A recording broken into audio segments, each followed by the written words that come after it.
warm welcome for our man Dennis, everybody. Let's hear it.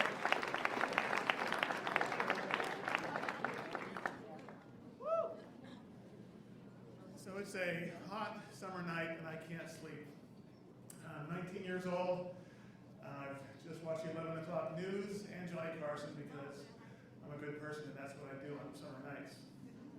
But it's too hot, I can't sleep. So I throw on some shoes and go out into the night for a walk. I'm walking along the main road where there's not much traffic, and I get the idea that maybe if I go for a little run, it'll tire me out and I'll get sleepy. So I run for a bit. There's not much traffic at this hour, and one car passes, then another, and then one does not. One car slows to a stop beside me, and the officer calls out, "Are you running for a reason or for the hell of it?" I'm a good person, so I think I'm in trouble. And then I think I didn't do anything, so I tell him, for the hell of it. He looks at me for a moment and drives off. I head back to my house, and now I am wired. I feel like I've gotten away with something. And there's no way I'm going to sleep now, so it's time for a bike ride. Now, my college roommate has given me his bike for the summer. This bike has no lights. No one I know owns a bike helmet. Cell phones have not been invented. I have no money, but no problem because in the fashion of the day, my shorts are short and tight enough they have no pockets anymore. Perfect. Let's go. A short time later, I'm in the next town, which is quieter now. There's less traffic. There is almost no traffic on the main drag and none at all on the side streets as I ride around, until I round the corner and find that town's police officer on duty, standing outside his car. As I come across him, he stops me and asks me what I'm doing. I tell him I'm out for a ride.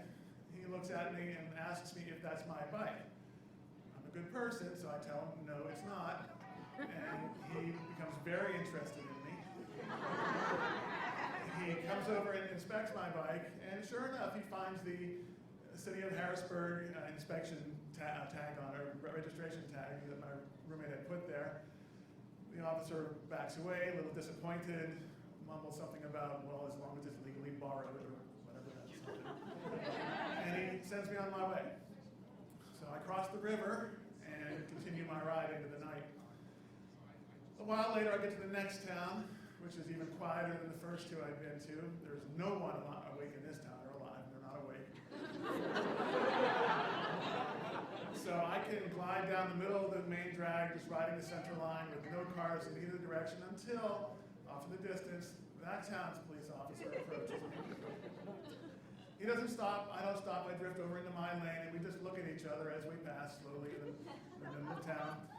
I continue on my way, and although I do look over my shoulder and I see a few blocks behind me, he does tap his brakes and makes a quick turn to the right down a side street. I don't know if he's circling back to get me or to find a place for a nap. And I don't find out because I pick up the pedaling, I travel and go a little faster, and I'm quickly out of his jurisdiction.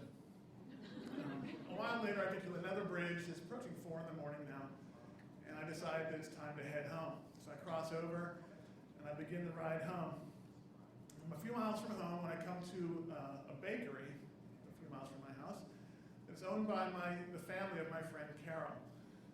Now I know at this hour her father is in the back making the day's donuts, and I also know that around in an hour or so Carol and her mother will be showing up to open the bakery for the day. Now Carol is a friend, and I have high hopes that one day soon she will be more than a friend.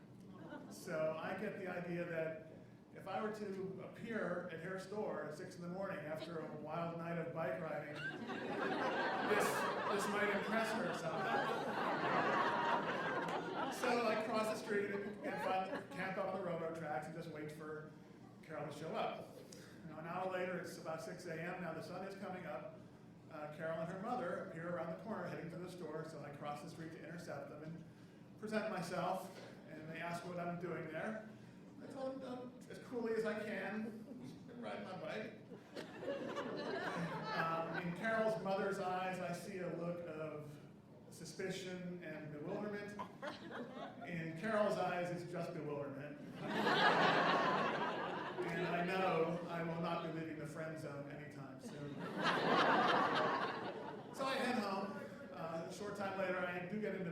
The sun is bright in the sky now. I am finally sleepy. I crawl into my bed, and as my head hits the pillow, I can hear my dad walking down the steps. He's walking down the steps on his way to work. He had no idea where I was. He had no idea what I'd been doing. No one knew except for my not girlfriend, her mother, and 3 police departments. But for one night, I, a good person, had been transformed into a figure of some mystery and suspicion and danger, perhaps. And all it cost me was 6 hours of sleep. It was worth it.